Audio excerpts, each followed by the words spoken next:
I'm gonna share this for the purpose of, just testifying to what God has done in my life, what He is doing in my life, and and then hopefully somebody, would get some type of deliverance or some kind of, you know, closure in their life. I don't know.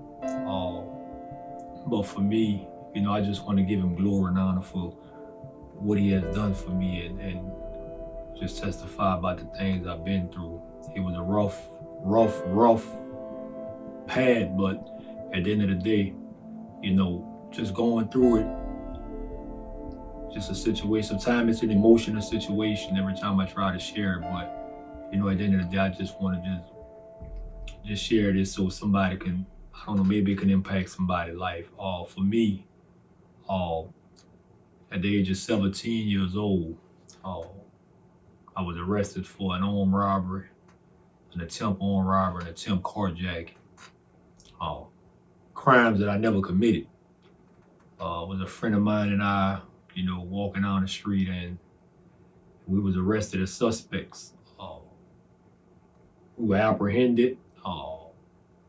I myself was physically beat, uh, and I was told to basically just say the guy that I was with did it. Uh, I refused to comply, and I was beaten more and more and more. It was basically like putting pressure on me to do what they say, but I just couldn't find myself saying something about somebody that I had no knowledge of. Like, I just couldn't do that. So, but anyway, in the midst of all that, I was in a place where I didn't know what to do. I didn't know who to cry out to. I kind of felt like I needed help. The very people that I expected wouldn't have did that was doing it. But at the end of the day, I'm like, I didn't know what to do. It was kind of like I was in a situation where I was trapped. Uh, I didn't even know how to even compute what was going on with me at that moment. It felt like a dream. It felt like it wasn't real. But in actuality, it was real. So, I went through that process in life, and, you know, I got arrested. They locked me up, put me in prison. Uh, I can even remember the time when I went to trial, because I never could plead guilty to something I didn't do. I went to trial, and it just amazed me the thing that took place at a trial. You grew up watching court TV and all these different things and movies, and you see things, and it's Hollywood. It's a script, but it was my life for me. It was actually my life, and I can remember being at trial, man. Like, this is actually real. This is not a script. This is not TV. This is my life, literally on trial. And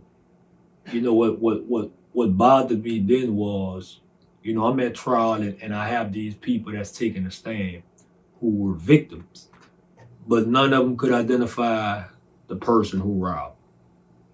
And I'm sitting there like why am I here? Like literally, why am I here? And I never forget uh the person or the people who got robbed. They were Pizza Hut delivery people. Uh, One of them was a female, and I never forget. She was asked on the stand if she can identify the person who robbed, and she stated no. And they asked her if could she identify the height of the person or the build of the person, and she still stated no. And I'm sitting at trial like what? Okay, like I'm still trying to figure out why I'm here. Like, why am I even here? I've been here 10 months. Like, why am I still here? And I never forget, I was called to go in front I was called to come in front of the courtroom and stand up in front uh this lady. And they asked the lady if this was the same height or the same build. She still couldn't. She was like, no. She was like, she couldn't even give an ounce. It was like she didn't remember. I go back and sit down, and I never forget this. I look back at my mother, because my mother came to trial as well. Now, she was the only one there that late. But I look back at my mother, and I told my mother these words. I said, I'm coming home tonight. Because I just felt like I've been here all this time for nothing. These people had me here all this time for nothing, and here it is. We get to the trial, and everything comes out. Everything that I've been trying to tell the police officers, been trying to tell my lawyers from day one, nobody believed. Now it's all coming out at trial. So I felt like this was it. I'm gonna finally be released after the 10, 11 months they just been holding me here. So I thought, and a guy that got arrested with me, they called him up. They called him up as a state witness, and he literally testified against me and lied on me. I don't know how you may feel, but to sit in a courtroom and to watch somebody literally lie on you, and it's like nothing you could do about it, like, that's an experience I don't think the average person could go through. And I was to the point, I was trying to defend myself. I would get up, and I was just being blunt. I would get up in the courtroom and letting everybody know he's lying. My lawyer was like, just calm down, you're gonna take care of it. And I kind of felt like my life, he's lying. Like everything he's saying, he's a lie. My lawyer was just still trying to get me to calm down and just basically, everything gonna be okay. Like he was gonna take care of the situation. So I trusted that he was gonna take care of the situation.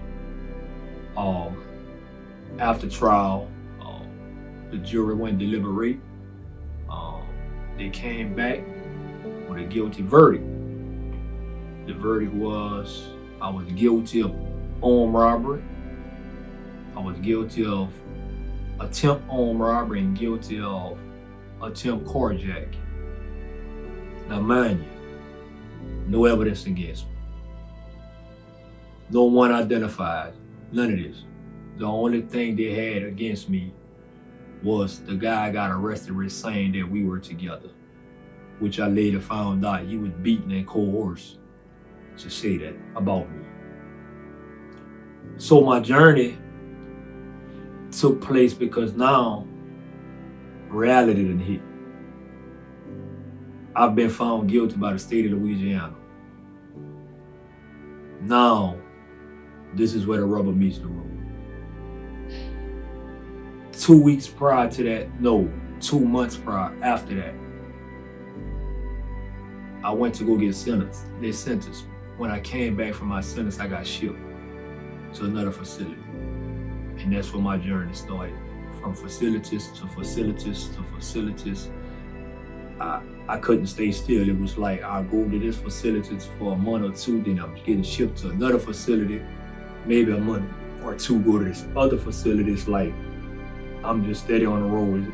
You're not in a position, wherever, basically you're going wherever they send you. You belong to the state. Basically, so wherever they had space, they would send me, And my last stop was the Louisiana State Penitentiary. I never forget when I got there, I was 19 years old at the time. And when I arrived there, I was afraid. Like, I was scared to death. And I wasn't afraid, of like, getting into an altercation or things like that. I was afraid that I was going to be put in a position to where I may have to take somebody's life. And that's something I didn't want to do because that's not the kind of person I am. But I knew the culture of this penitentiary. And I knew it was a survival situation.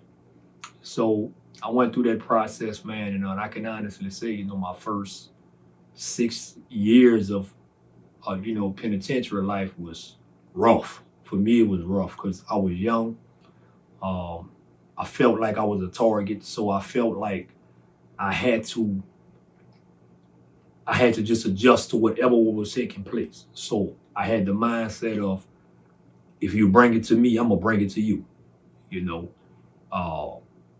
And that's just what it was.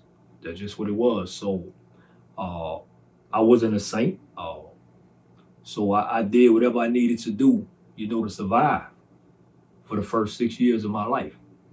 It was fights, whatever it was. If I was disrespected, it was gonna get taken care of. Whatever it was, and then I always felt like I was gonna never go home anyway. I felt like even if I had the opportunity to go home, I would be an old man. So it was like my life was already thrown away. So I had to start learning how to adjust to the penitentiary life and just accept it. Uh, that's something I didn't want to do. It was something I felt like I was forced to do in order to survive. So I just adjusted to the whole system. Uh, 6 years within my sentence, I never forget. I went to visit. My sister comes to visit me, cousins, aunties, a few family members came to visit me. And my sister shared with me. She said, "Mike, I want to share something with you." She said, "But I don't want you to get upset." And I'm kind of like trying to embrace myself and prepare myself. What can she possibly tell me that won't make me get upset? And she told me that our mother was on drugs. So for me, it was like I heard what she said, but I didn't hear. It was like it went through one ear and out the other. And I sat back and I'm like, "On drugs?" She said, "Yes." She said, "I don't know what to do." And I'm sitting back because I'm thinking about my mother. My mother never did drugs in her life. Never. Yeah, she drank a little alcohol and things like that, but not the type of drugs my sister was talking about. Crack cocaine. My mother never did that. Ever. And I couldn't I couldn't accept that. Like it was like I just couldn't accept it. Although I was in the visiting shed, visited with my family, I was there physically, but my mind was just running rampant. I was like, I'm just trying to figure out how did this happen. Uh, I never forget.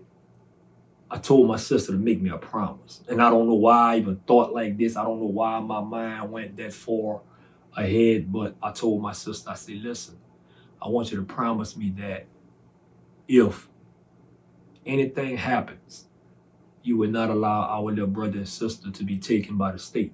And at the time, when I got arrested, my little brother was two. My little sister, baby sister, was like maybe 3 months old at that time. So fast forward 6 years later, my little brother will be 8, and my little sister will possibly be 6. Uh, so my sister kind of was like, "I can't do that. I got my own family to raise and things like that." So we kind of went back and forth. And this is my oldest sister. She's the oldest. I'm second to oldest. She's 5 years older than me, and I just refused to let. I just refused to just let that conversation die. So I told her, I basically got angry and upset with her. And I told her, "Well, listen, if something was to happen and the state was to take our little brother and sister," I said, "I just feel like you and I just need to, we no longer brothers and sisters. It's like there is no use for you to even come to visit me anymore. Don't write me anymore. Don't speak to me anymore." That's where I was at that moment. I just needed someone to step up if things was gonna go south, with my mother. Uh, so my sister made a promise that if something was to happen like that, she was gonna step up and, get custody of my little brother and sister. So I never forget when I walked back to the dormitory from the visiting shed.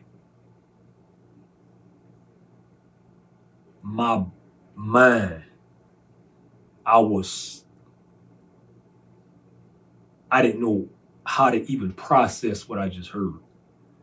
And when I walked back into the dormitory, a lot of times, if you're not familiar, when you're in prison and you go to visit is something that's it's a privilege, and it's something that people, it's an excitement, it's like hope going to visit, because you got family that came to see you, and for some people who don't have family, you know, when you go to visit, it's hope for them as well.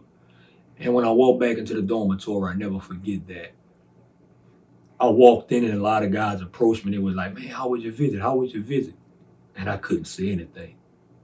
I couldn't say nothing. And they kind of looked at me with a strange look, like something wasn't right with me, and something wasn't right with me. I just couldn't tell them what was going on with me. So basically, what I did was, I never forget. I walked by my bed. I got on my knees, and I just began to cry. I put my face in my mattress, and I just began to cry. I just began to cry and cry and weep and cry and weep. And I began to just talk to God. I'm like, Lord, I don't know what else to do. I say, Lord, I need you to intervene in this situation. I need you I need you to intervene. I need you to save my family. Like, I was just broken. I was at that place where it was like, I had nowhere else to run but to him. And I just cried out and cried out and cried out. And I don't know how long I stayed on the floor crying, you know, on my knees, but I know I was there for a while. And I got up and I started going to church and things like that. And I started sharing with brothers who I was surrounded with in prison, in ministry. You know, a lot of good brothers, man, who labored with me in prison, man. And these brothers began to pray with me and encourage me and things of that nature. And I just needed help. I needed prayer. So I started consistently just fellowshipping and things like that. And I never forget, man, it started getting worse for my mother on outside. Uh, I started hearing a lot of bad rumors about her, a lot of things, and I just kept thinking about my little brother and sister, like the things that they are going through, you know, the things that they are experiencing, you know, with my mom struggling in these areas in her life. Uh, so I just begin to intercede for my family and pray for them. In spite of every negative report that I was getting from home, I still chose to not believe what I was hearing. And I just trusted what God report was. That's just where I was at the moment, you know, during that situation. And, uh, you know, it just was getting worse. It was getting worse for my mom, and but I just kept pressing and kept praying and kept trusting and kept believing in spite of. So uh, I never forget uh, 2011. That was 5 years later, from 2006. Uh, a friend of mine that was in the ministry, that used to come into the penitentiary in and out. Uh, he chose to go pick up, you know, my mother to come visit me, and my family.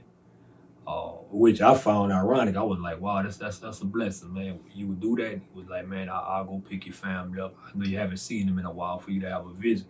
He did that. Uh, and I haven't saw my mama in years.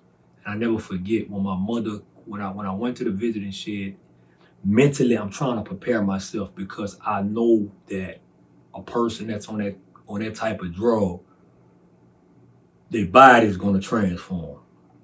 I'm already familiar with that. You know, my mother was a beautiful, healthy woman. You know, so I'm trying to figure out, would I recognize her, being that she was on drugs, and I'm just it's a situation. I'm like, ah. And I never forget. I walked in that visiting shed, and they spotted me before I spotted them, and they stood up waving at me. So as I'm walking and approaching my mother and my little brother and sisters and them, and although my mother didn't look the way that I remembered her, I didn't let it affect me. Oh, I just felt like my mother needed encouragement. And I never forget when I walked up to her and I grabbed and I hugged her. And I knew she gave me that look like she was embarrassed. Like she was like, man, I didn't want my son to see me like this. But I had to reassure her. I never forget, I grabbed my mother, I held her so tight.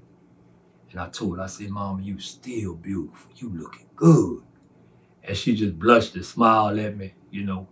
I just began to speak life to her, you know, and we sat down and had a good time. And I began to encourage my mother and let her know. I said, listen, uh, I want you to know, man, everything gonna be okay with me. I said, God is in total control of my life. He's making sure everything, you know, go according to his plan and purpose. I said, I'm not gonna die here. I said, I'm not gonna grow old here neither. I said, when it's his time, it's gonna be my time to go. And just me telling my mother that, I can see her being, you know, strengthened. It was like she felt like she didn't know how to even encourage me, because she felt like, how can I encourage my son in this situation? And I'm dealing with all of this. I just began to encourage her and let her know all is well with me and everything gonna be okay and I'll be home soon. So we had a good time at the visit. She left, you know, we took pictures and things of that nature there. So 3 years later, 2014, I graduated from the seminary. And once again, I had it scheduled for my mother to come, my father, you know, and sister and whoever wanted to come. So when it came down to go pick up my family, my mother was nowhere to be found. So my dad came, my sister came, my niece came. When I found out my mother was nowhere to be found, I kind of was hurt and I was kind of concerned. But I didn't let it affect the graduation, you know, because this was a moment for me, you know, and went through the graduation and thing, and I was told that, you know, they went to go look for my mom, but they couldn't find her. I felt like my mother knew that my graduation day was on that particular day, because I've already talked to her like weeks prior to that, and she had gave me the okay that she was coming. But I think she knew when that particular day was gonna come, she was gonna probably try to hide out. She didn't want nobody to know where she was, because she knew I was gonna send them to go get her. And I guess she just didn't want to be in my presence. I guess she was embarrassed. I don't know. I was hurt, but I understood, you know. So graduation went well. Everything was good. So after the graduation, probably a week or two after my graduation, my sister calls up to the prison and tells me to call home. I call home, and then she tells me that my mother she's sick. She's in the hospital. Come to find out, she had cancer. So I'm like, man, I'm steady praying, I'm steady trusting, I'm steady believing in spite of what I heard. And I just begin to just cry out to God. I'm like, Lord, I was told my mother has cancer. I said, but you in total control of her body. You the one created her body. You know everything that is going on with her. I said, Lord, if this is a situation that's going on, I'm asking you to remove it in the name of Jesus. I just begin to just pray and trust that he was going to do the work, that he was going to deliver her and set her free. And I never forget that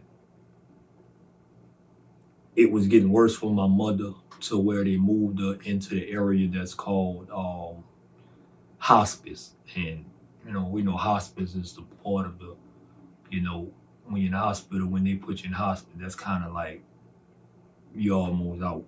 You know, it's like that's your last stage right there. So I began to continue to pray. I just continue to pray, continue to trust. I'm having a dialogue with my sister via phone. I'm talking on the phone, on a wall phone to my sister, and I'm asking her how things going. And my sister, she's just like broken up. She's emotional. She's going through this with us, but it's like it's heavier for her because I'm in prison.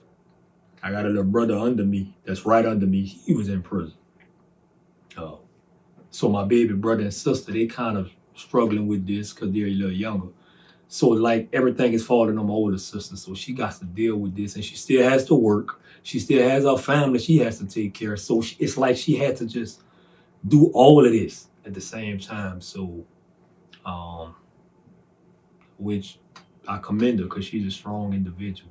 She's a very strong individual. And so my sister, her and I had a dialogue, and she was telling me how my mom had to, how the cancer had just kind of like took over and how bad she was looking and things like that.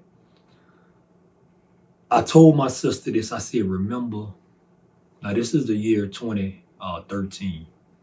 I told my sister, remember 7 years ago, 2006, when you came visit me, when you first told me mom was on drugs. I said, and I told you, I asked you if anything was to happen, please take custody of our little brother and sister. And she was like, I remember that. I said, well, you may have to do that now. So I had to encourage her, pray with her in the midst of all of that. And it was a struggle, it was a battle. There was a moment I kind of was wrestling with God. I knew who God was. I knew what he can do. I knew what he had done in my life. And it was like, but in the natural, I'm still like, man, why is this going on? And even in the midst of all that, my mother got real sick, and I began to go to brothers in the church and share with them. And brothers began to pray with me and encourage me and things of that nature. And we just believed the report what God was saying. We didn't believe the report, that was going on, and that's where we was at the moment. And I never forget, I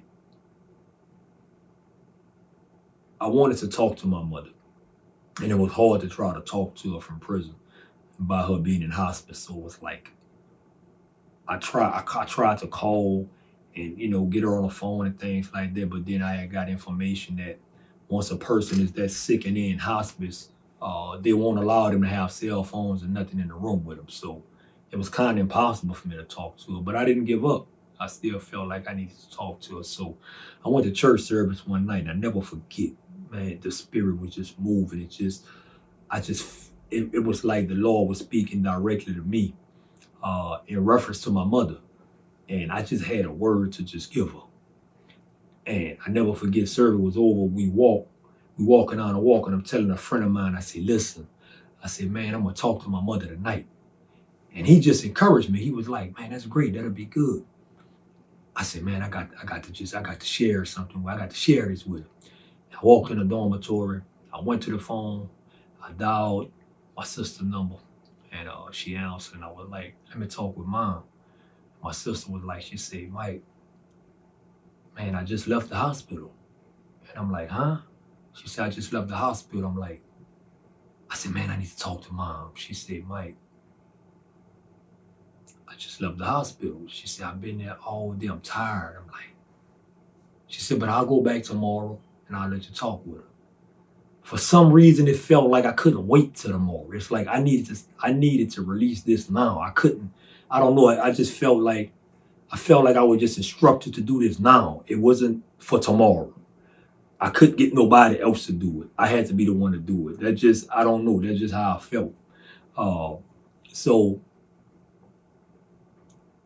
my sister, she's at home, so she couldn't go back. And I'm like, she told me to call my auntie because my auntie usually sit up with my mom as well. She said, but it's no use you calling her. She said, because if you do call her, she's not going to answer her phone because she can't have her phone in the room with mom. So I'm like, okay. I still called. I called my aunt. My aunt answered the phone. I said, hey, Chanel, how you doing? It's Mike. She said, it's you, Mike? I'm like, yes, ma'am. She said, let me let you talk to your mother. I'm like, man, I dropped the phone. I'm like, wow.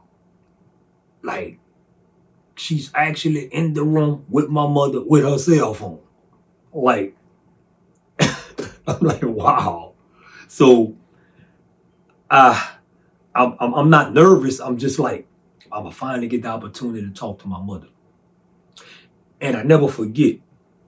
This is what I yelled in the dormitory. I said, I'm in. And everybody looked at me crazy like, but they didn't understand what I meant by that. They didn't understand what was going on with me.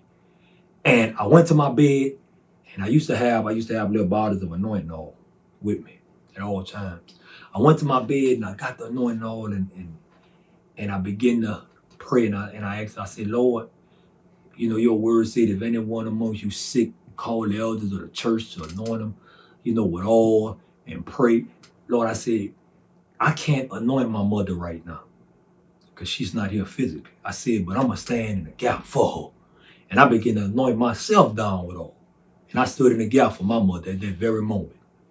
And I never forget, I got on the phone with my mother and I said, hello. And when my mother responded back, I knew at that moment the person I was speaking to was not my mother. You may ask me, why wasn't your mother? Because I knew who was speaking to me was a demon. I knew this was an evil spirit speaking to me. This wasn't my mother. This was not my mother's voice at all. I knew this. But I was mature enough to know how to deal with this situation, how to approach the situation. So because I knew at that moment the enemy was on his job to kill, steal, and destroy, to take my mother out because she was not saved, I had to be the one that the Lord used to minister to my mother at that moment. And it was bigger than me focusing on her pain. It was bigger than me focusing on how much I miss her. It was bigger than me focusing on how much I loved her and I want to be home for her. It was more of her soul was the most important thing at the moment right now. And it's just like I just had tunnel vision. I was focused. And when I spoke to my mother, I said, Mom, how you doing? And she was speaking real low, like she was dying, like literally. And I was like, so I knew I didn't want to continue to have a dialogue with her. I didn't want to go back and forth in the dialogue. I knew I had to take authority in this matter. We're not about to do the dialogue. I just need you to be humble. I just need you to listen and be receptive to what, basically what thus says the Lord. And I spoke to my mother and I said, Mom, listen. I said, you don't have to say anything. I said, but I want to ask you a question. I said, do you believe that God can heal you? And I can barely hear her voice. She was like, yeah, yes, I believe that. I said, you believe that he can deliver you? She was like, yes, I believe that. I said, do you believe that he can set you free? That he can restore you whole? And I could just barely hear her voice like, yes, I believe that. And at that moment, I told my mother, I said, Mom, I just need you to do one thing for me. I said, I need you to repent for any sin you have committed against the Lord Jesus. I said, whether you remember what you did or not, I said, he's here. You can speak to him. He hears your heart. I said, just talk to him. He hears your heart. And I can barely hear my mother praying, crying out, I'm sorry, Lord, forgive me. Please forgive me for this, please. And spiritually, I know the enemy is still trying to fight, to get her to, I guess, try to block her mind or whatever the case may be. So I just took the initiative to begin to pray for her. As she began to pray, I began to pray. And I never forget, I was on the phone and you only got a 15-minute phone call. And when it got to 2 minutes, when it got to 1 minute, it said, you have 1 minute left. And I told my mother this. I said, Mom, listen. I said, I need you to listen real well. I said, according to the doctor, she only got 1 week left to live. I said, but I'm going to call you next week. I said, I'm going to call you the week after that. I said, I just want you to continue to be encouraged. I said, Jesus is Lord. I said, you don't have to worry about anything no more. I said, everything that's dealing with you is in his hands right now. And I can barely hear her say thank you. And one of my uncles picked the phone up and he was like, nephew, he said, man, we heard the prayer, man. It was a powerful prayer, man. Thank you. He said, but man, she real sick, she hurt. And I took that as the enemy still didn't want to let loose. He's still trying to plant doubt. I didn't want to receive that. So I told my uncle, I said, listen, she gonna be all right. Everything gonna be okay. Hung the phone up and I began to just operate at peace. I didn't let it beat me down or nothing. I kept fellowship in that church, kept going throughout my daily days, doing what I needed to do. I talked to my mother on a Tuesday night. According to the doctors, she was supposed to die that Saturday. Well, that Saturday came, I didn't even call home. That Sunday came, I didn't call home. That Monday, that Tuesday, that Wednesday, that Thursday, that Friday, that next Saturday came, I called home. And when I called home, I talked with my sister. My sister answered the phone, and these were my words when my sister answered the phone. I said, give me the praise report. I didn't ask her what's going on. I just told her, give me the praise report. My sister just answered the phone. She said, well, Mom, she doing good. She's sitting up.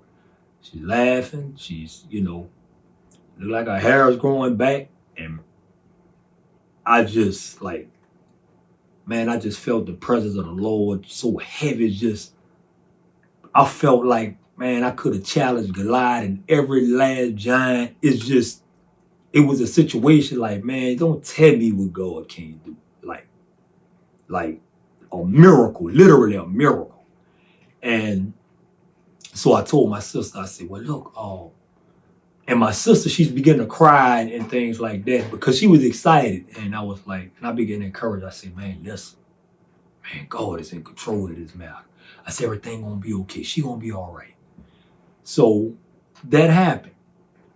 A week after that, I had a dream that I went to my mother's funeral. Now this was kind of weird. I know. And in the funeral, I went to the casket and the casket was white. My mother was in it. And I just woke up and I'm like, I said, man, I rebuke that in the name of Jesus. I said, Satan, I will not allow you to plant that in my spirit for nothing in this world. I said, I know God can deliver. He can set free. I know who he is. He's a redeemer. He's the healer of healer. I just begin to speak to the enemy. A week after the dream, a friend of mine come to the dorm of mine because we all were, we were in ministry and the facility will use us to deliver death messages to guys, who parents or family member will pass. So we kind of worked directly with the chaplain department, but I think we were more receptive because we was incarcerated and lived around the guys than a chaplain going to deliver the message. So a friend of mine came to me and he was like, he said, man, how you doing? I said, I'm good. And he looked at me and he said, man, Mom gone, man. And I'm like, I said, say that again. He said, man, Mom gone. I'm like,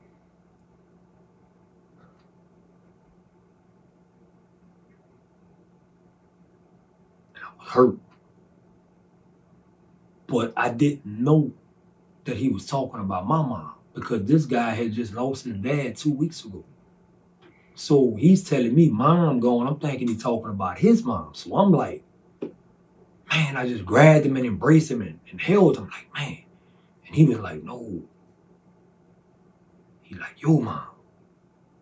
I'm like, Mama? He's like, yeah, your mom. And he just broke down crying. I'm like, my mom? He's like, yes.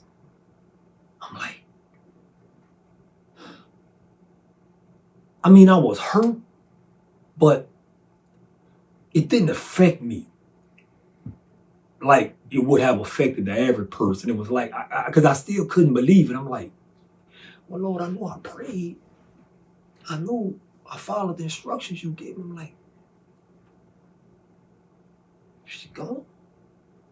I go to the phone, talk with my sister, my poor sister. She just broken up. She crying. And I'm like, I just begin to encourage her and tell her everything gonna be okay. Don't worry about it. Everything gonna be all right. And that night, when I finally laid down to go to sleep, I don't want to say I was angry at God, but I was confused. I was like, Lord, what I did wrong? Like, I prayed for, I agreed with her, she had the opportunity to get it right with you. Like I'm trying to figure out, I trusted that, you was going to deliver her, you were going to set her free, you were going to make her whole again. Like, what happened? And I just laid there for a while, and I laid there. And then it hit me. And the Lord began to minister to me and say, I did deliver her. I did set her free. And I was like, man, she no longer has to suffer no more. She's at the place where I desire to be. Not the physical home at that moment, but the eternal home. And it was like, I goes to the funeral, and lo and behold, my mama was in a white casket. The same casket I seen in a dream.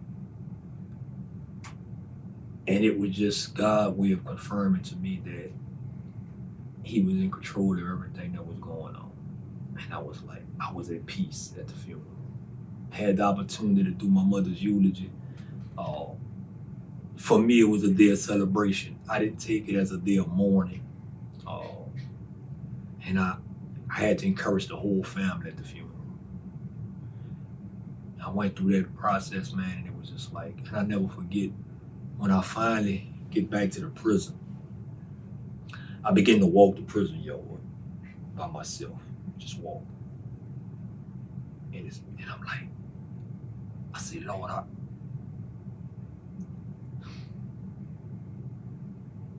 I wanted to be home before my mama passed. Like,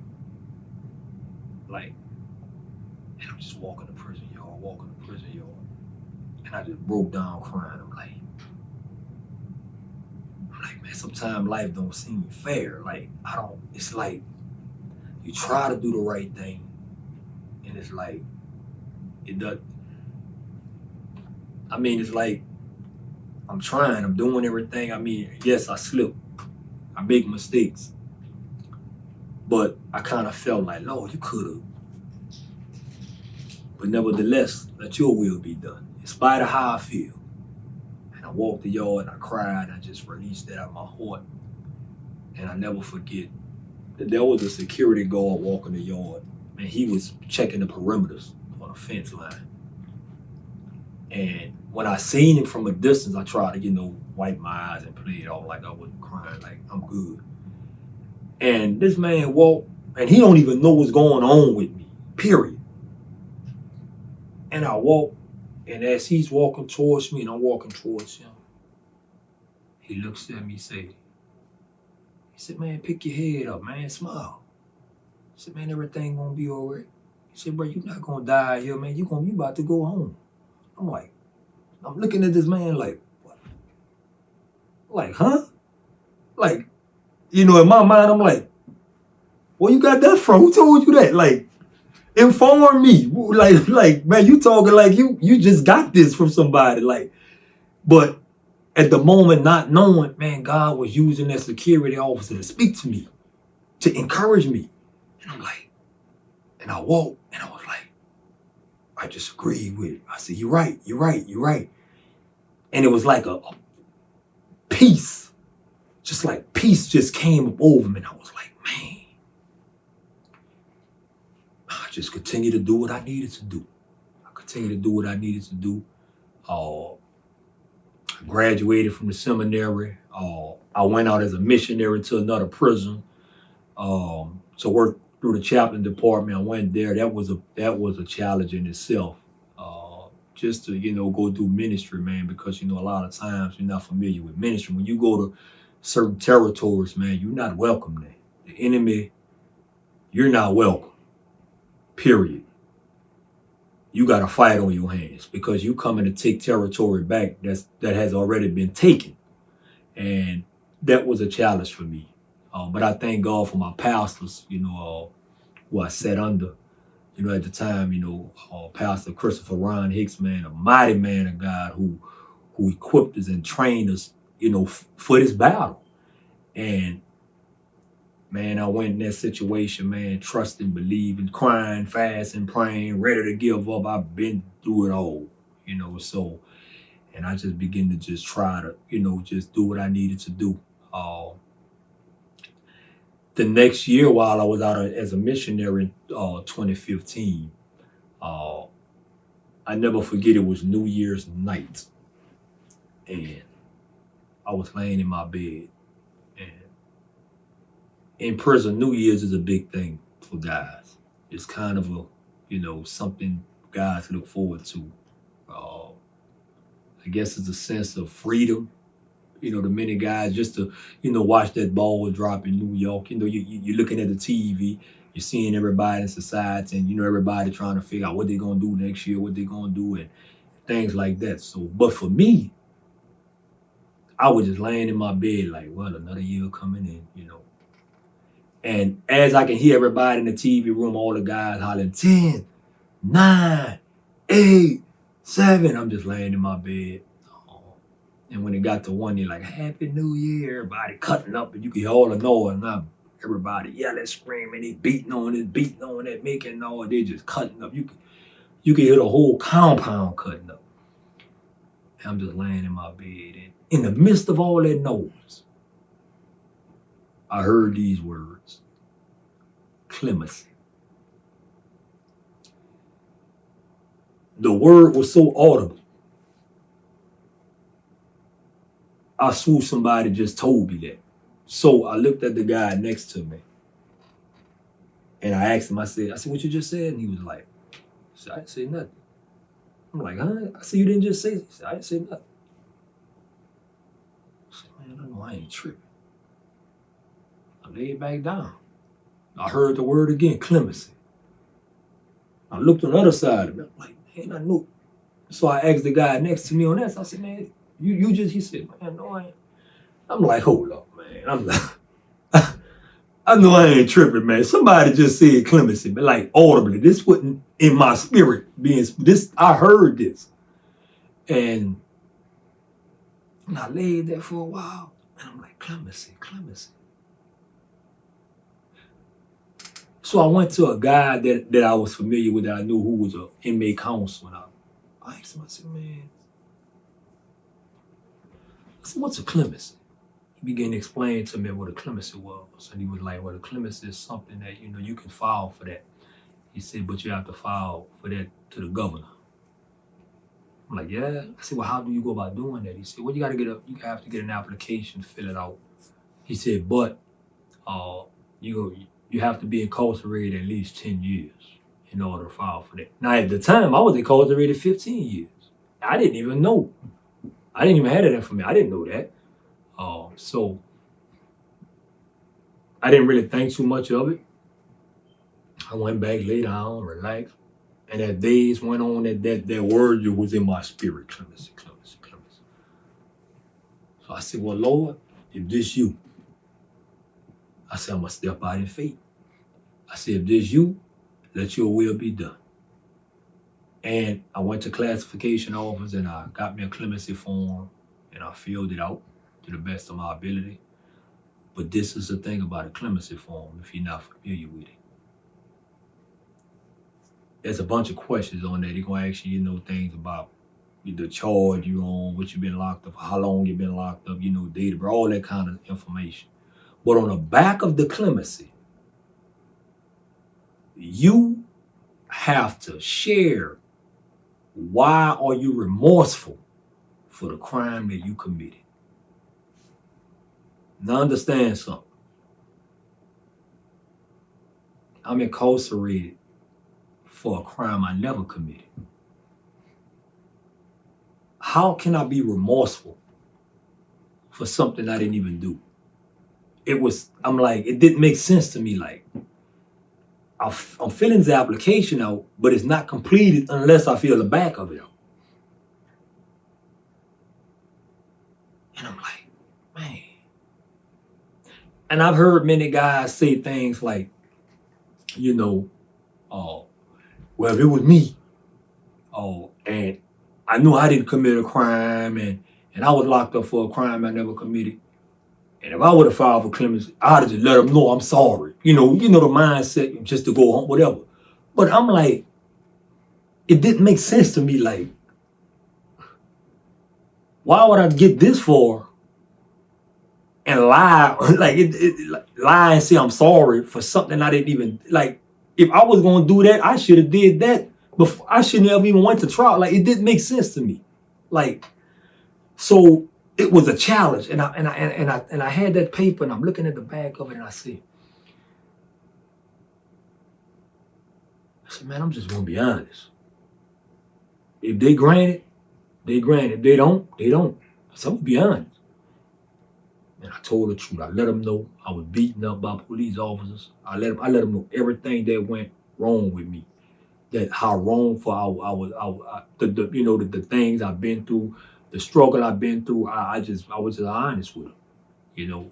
Let them know how I was, mishandled by the police department. I let them know all these things. How, they try to get me to lie and all this. I just filled it out. Just told them the truth. Told them everything, how I was messed over and all that. How I went to trial, got found guilty, all that. I just gave them that. 2 months later, March,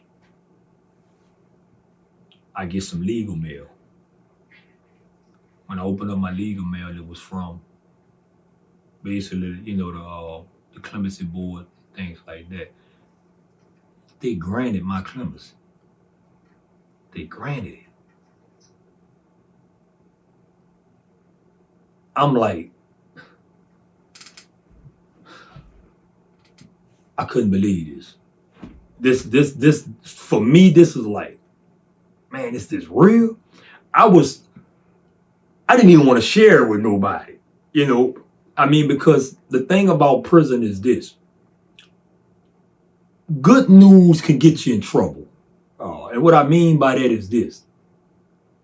And I know many people probably heard stories of, some guys, they about to go home and they letting everybody know they go home. And then before you know it, somebody been in probably try to kill them or something happened or whatever. And that's reality. Things like that actually happen because you just got people, they don't want to see you do well. It's just the culture. It's just what it is. So for me, I was like, man, I can't share this. I don't want to share this. But part of me want to testify to what God has done. So it's kind of a catch-22. I want to give God the glory, but I'm kind of like, well, I don't want nothing to happen to me. But then the question is, well, who do I really trust in? So it was granted, and I sat back and I'm like, okay,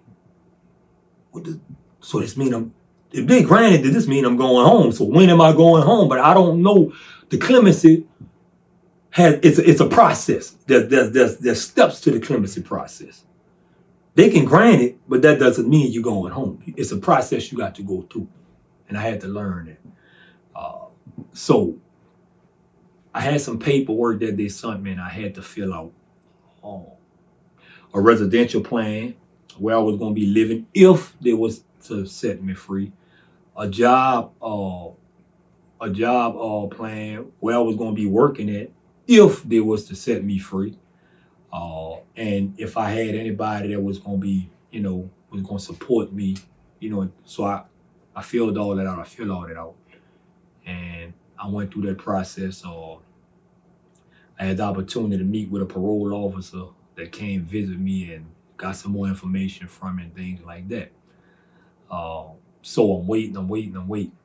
And they kept telling me, say, now listen, this doesn't mean that even though it been granted, he said it still has to go before a board. He said if the board grants it, then it goes to the governor's desk. And if the governor sign it, then basically that's where the freedom take place. But if the governor don't sign it, then the situation. So I went through that process and so what happened was I got all the way to the point of where I went before the clemency board. It was 5 people on the board. And for me, this was the moment I've been waiting for my whole life. For me, personally. My family came, they were there, they were supportive of me. But at that moment, I couldn't have any doubt and unbelief in that room with me. I don't know why I just couldn't have it. I needed some faithful individuals to be surrounded by me in that room. I mean, it wasn't nothing personal to anyone, but I needed some faith in that room with me. No doubt, no unbelief. And I knew I had to address it, because if I wouldn't have addressed it, maybe the outcome would have came out differently. And I never forget, man, my family was in there and they were excited and happy. And I told my sisters and my family, I said, listen, I said, if y'all came here today hoping and wishing that these people do something for me, I said, no disrespect, I'm gonna have to ask y'all to leave. And it kind of gave me a look like, what? Like, I said, look, I just need everybody on the same page in there. I said, I already know they're gonna grant it. I already know nobody on this board is gonna say no. I said, but I need y'all to be in agreement with me. I don't need nobody in here,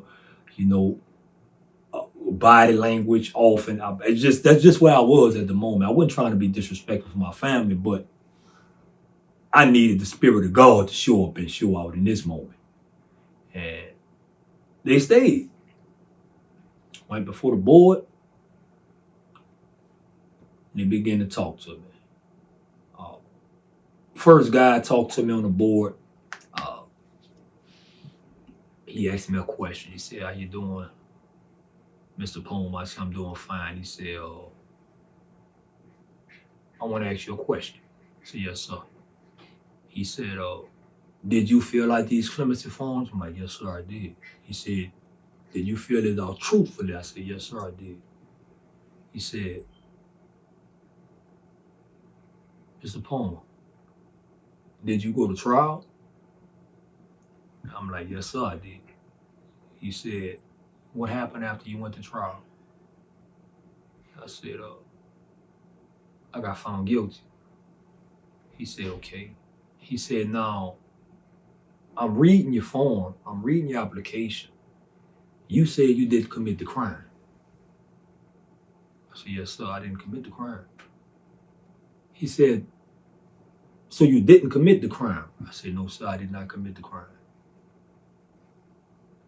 He said, you went to trial? I'm like, yes, sir. He said, then what happened? I said, I got found guilty. He said, so they found you guilty? I'm like, yes, sir. He said, then what happened after that? I said, well, they sentenced me.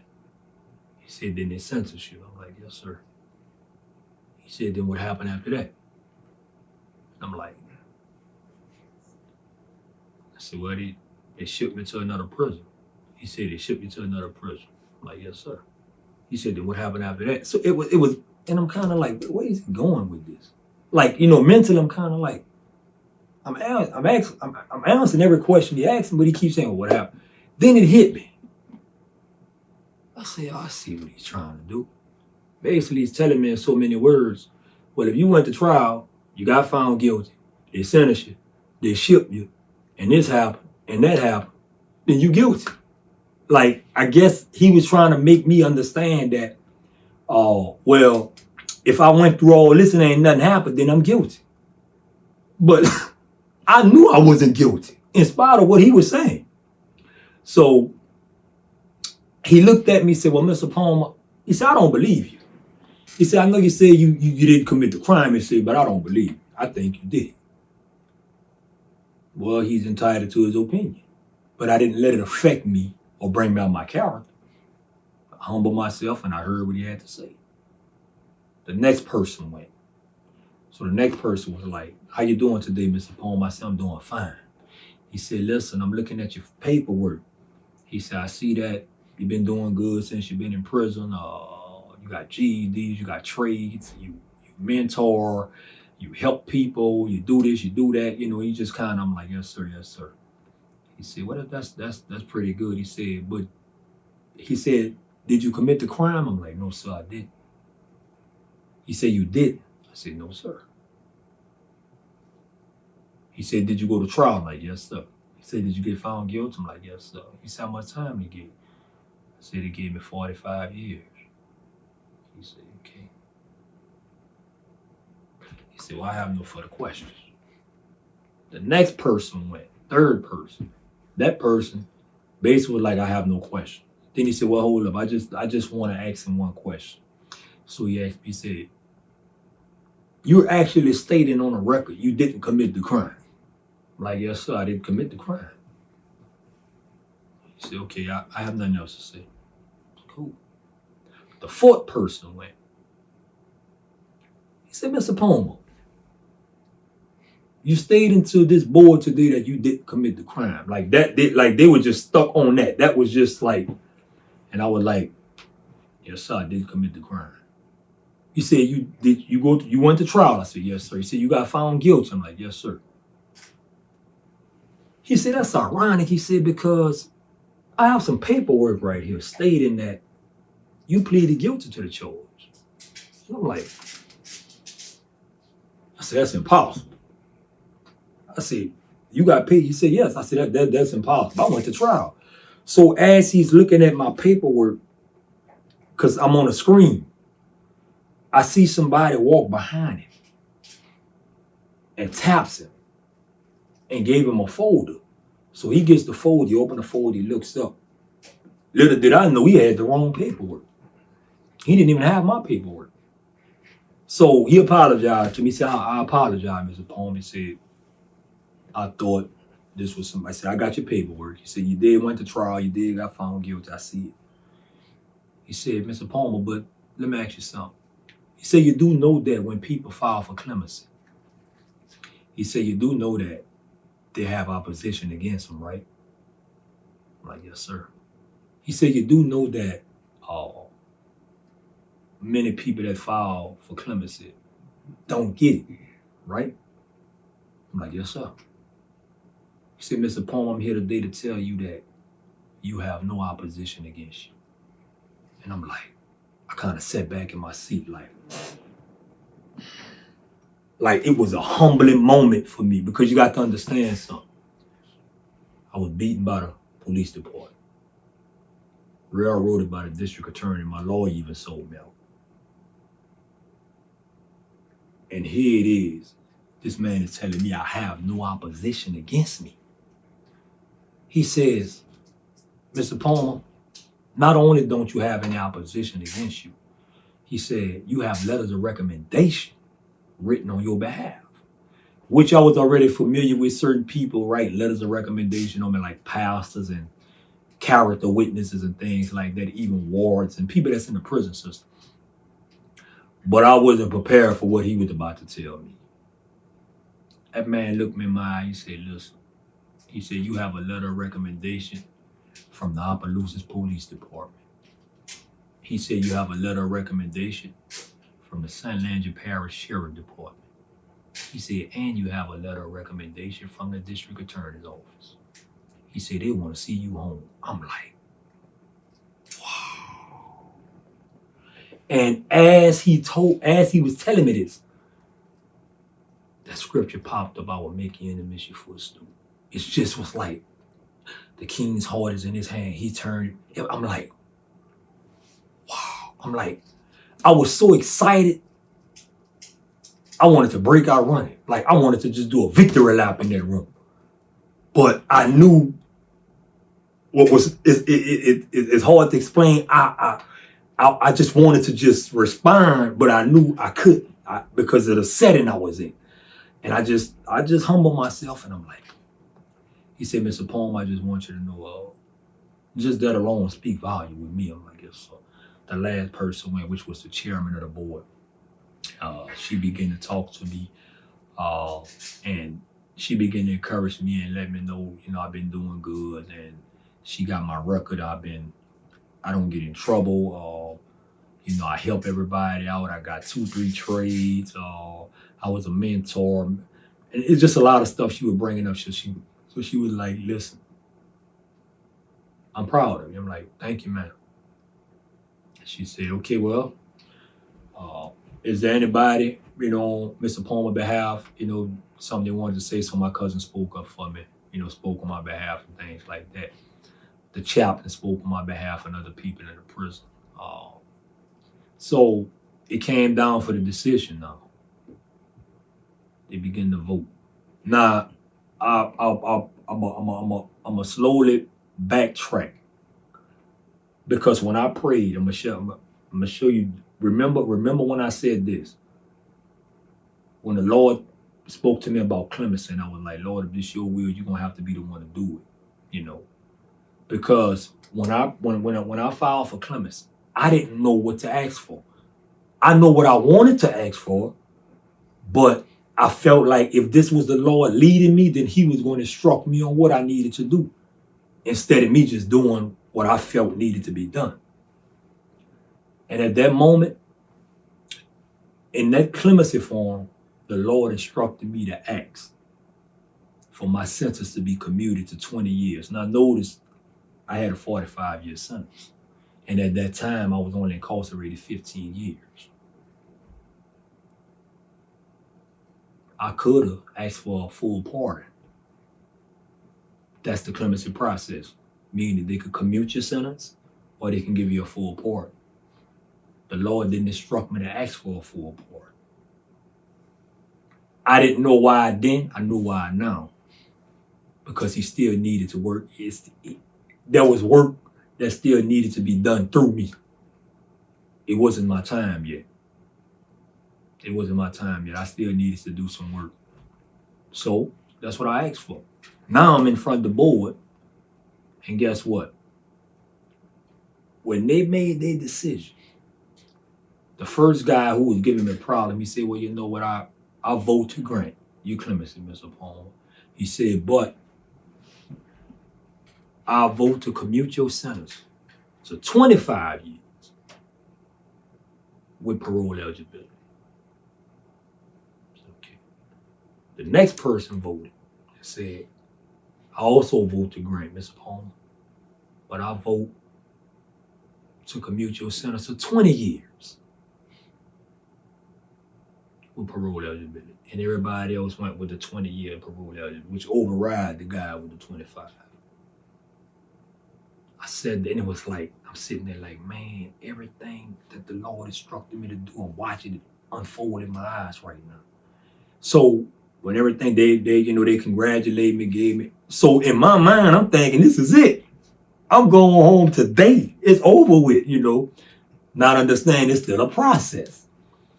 So that was a big moment, because now my next step is, because the clemency board granted it, it's about to go on the governor desk now. So that's my last step. Okay. I encourage my family, encourage them, I hug them, I let them know everything gonna be okay. It's almost over.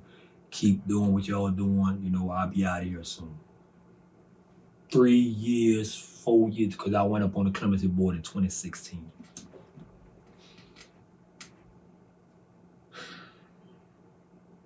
Four years later, 2020. Most of y'all should remember 2020, because something took place in this world that basically shook the whole earth. COVID, March 2020. COVID hit. I already had paperwork. I already got my paperwork from the governor, signed, a gold seal. basically he wasn't challenging the board. Basically, my release was there. Once I would have did 20 years, that I could have been released. My 20 year wasn't actually up until November of 2020. So the year 2020 is there. I know November I'm gonna be getting released. But March, COVID hits. Talk about a challenge. It's like the enemy just kept on, like he would just, COVID hit. We didn't expect what COVID was gonna do. We didn't know the magnitude of how that was gonna impact people or whatever. And it's like every month it would get worse and worse. Some people, passed. Some people they were in hospital for just it's a lot. Then COVID even hit through the prison system.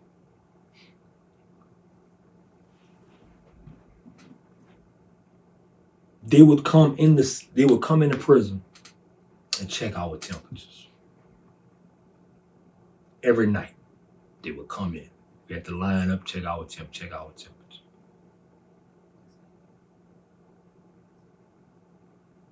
April came, they kept doing check. May came, temp. June came, they kept doing. And for me, I'm counting down because I know what November is for me. I'm like, I'm praying, Lord.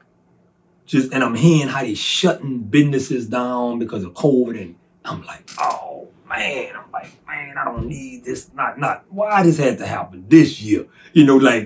I just felt like this is my time and now COVID is here and I don't know what to expect. And a lot of businesses and federal places, a lot of stuff was being shut down.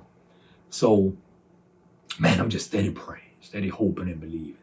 And April came, May came, June came, July came. When July came, I never forget. It was all lined up. And they kept temperature checking us all. Called us again.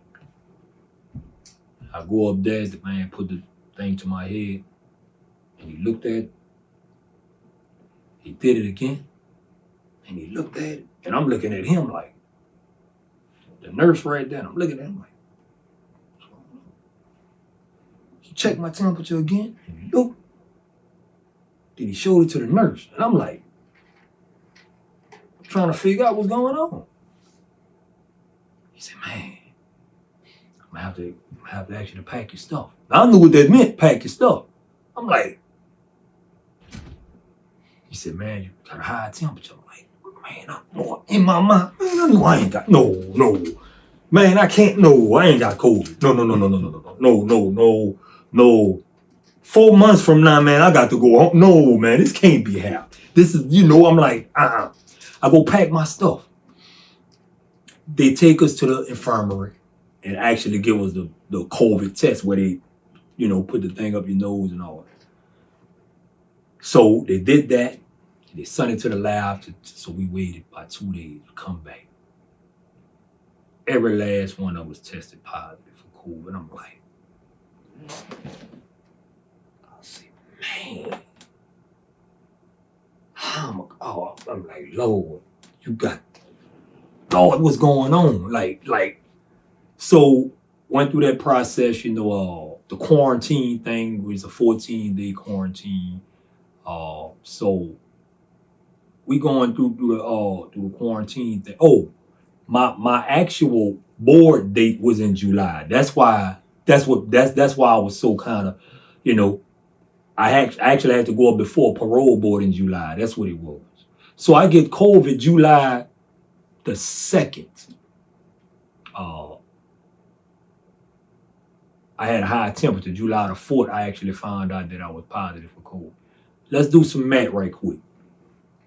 If it's July the 4th, and we supposed to be quarantined according to them for at least 14 days, well, that would be July the 18th.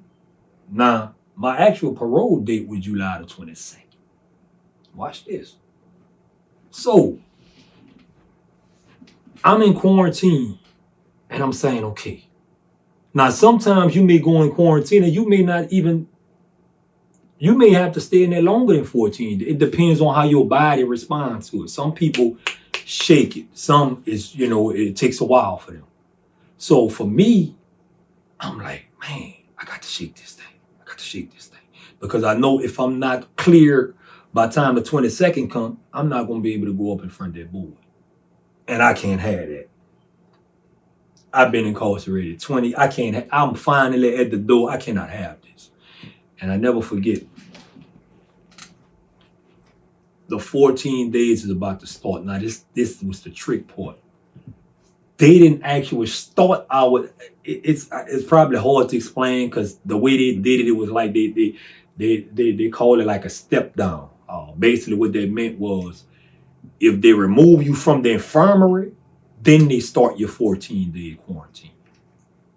So the quarantine wasn't started just like right after you tested. Okay. So with that being said,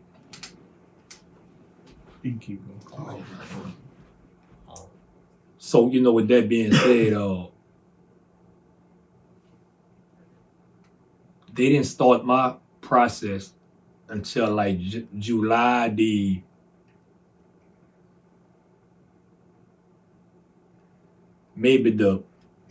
I don't know, I think it was the 7th. Yes, the 7th. They started my quarantine July the 7th. Let's do some more math now. If I got to be quarantined for 14 days, 7 and 14 is 21. I'm supposed to go up on the board on the 22nd. I went through my quarantine process. Then I finally went up on the board on the 22nd. And when I went up on that board, I stood before the people with a panel of 3 people. And what was amazing, 2 of the people that was on the board was actually 2 of them that was on my previous board. I got there and it was like, I just felt like, I don't know. I just felt like I didn't have no more fight in me. It was like, man, I'm just exhausted, I went before the board. They granted it. Man, I just broke down crying like a baby to know that after all these years, I finally got an opportunity to re-enter society. I just broke down like a baby at that board. I cried, and I asked the board. I just when they gave me the opportunity to speak, all I can do was just weep. Before I spoke, the thing that brought tears to my eyes was this. While the board is going on, it's like my mind drifted. Although I'm physically there, but my mind drifted to years ago when I was in the penitentiary. And my mom came visit me. And I remember I told my mom this in my early years of being incarcerated when she came visit me. I looked at my mom in the eyes and I said, Mom, listen. I said, you had a brother came to the same penitentiary and he died. He never made it home. He got killed here. I said, that's the same brother y'all named me after to keep the name alive in the family. I said, Mom, I'm here to tell you, your son is not going to die in this prison. I said, I'm not dying here. And it was crazy because I'm literally at the board right now. My mother passed, 7 years ago at that time. And it was like, I don't know, it was like the Lord in that moment brought that back up to my remembrance of what I told my mother years ago. And I just was overwhelmed with emotion because I told my mom I wasn't going to die in prison. And I wasn't about to die in prison. I was being released, even though my mother wasn't there. I just broke down crying. I'm like, man, it was more, I was kind of hurt, but it was more tears of joy. So it was mixed emotions. And I just remember just asking, just letting the boy know, I said, listen, I promise you, if y'all give me an opportunity, you would never regret it. Uh, they gave me that opportunity. They granted it to me. I've been home. Matter of fact, this month make 2 years I've been home now. I've been, working. And listen, I've been doing ministry. Uh, it's just so much, that I've been doing. It's the same thing I've been doing since I was in prison. Ministry I'm doing even on the outside. Uh, and God has been so great in my life. I can go on and on and on. He has done the miraculous in my life. But there was one thing that I had to realize and understand in my deliverance process. Although I was incarcerated for a crime I never committed, although I was wrongly accused, messed over, beaten, all that stuff I had to go through, I still had to forgive them people.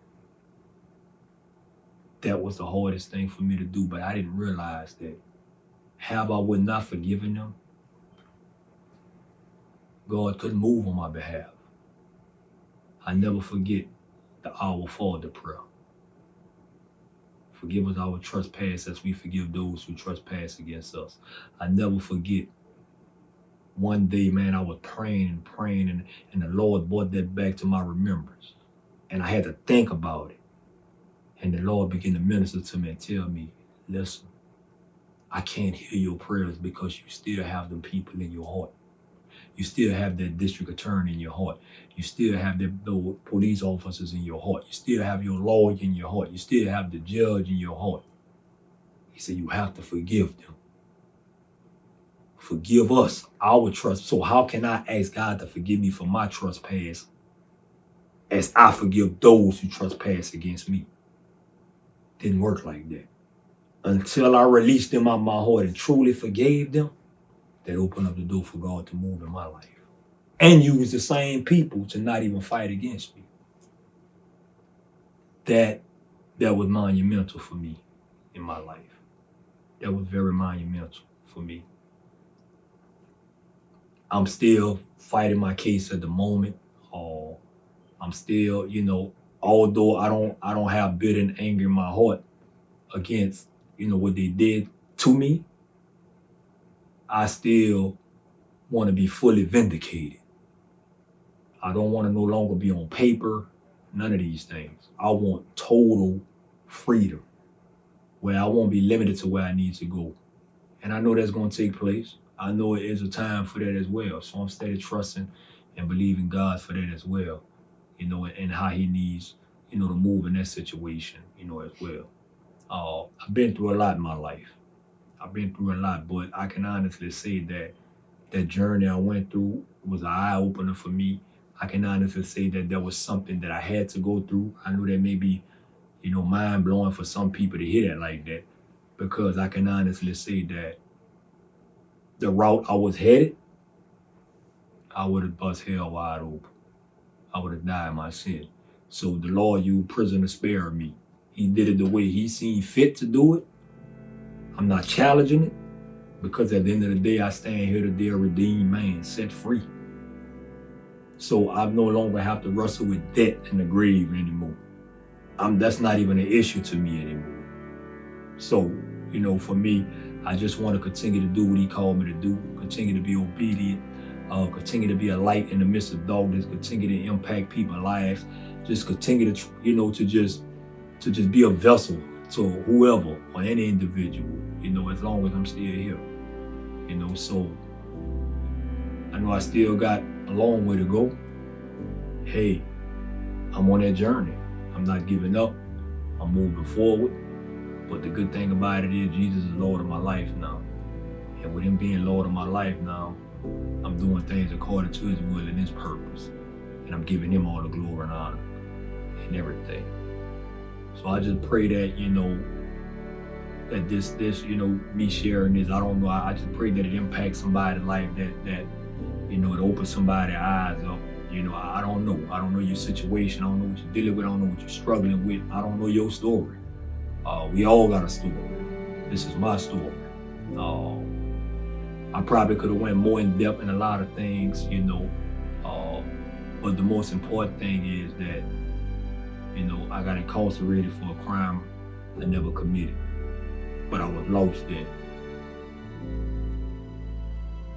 I gave my life to the Lord in prison. That's where I found God at. Most people maybe try to say to jailhouse religion and all that. I'm not talking about a jailhouse. I'm talking about a relationship. I'm not talking about a jailhouse religion. I'm talking about a relationship. I'm not talking about traditions. I'm talking about a relationship with the personhood of Jesus Christ. Intimacy. I'm not talking about a jailhouse religion just following instructions and all. I'm talking about a real life intimate relationship, an encounter. That's what I had. That's who delivered me and set me free. That's who I live for today. That's who is in total control of my being. That's who I surrender to. That's who I submit to. So once again, I just, you know, I thank anybody, you know, who, you know, gave the ear to listen. But that's my story.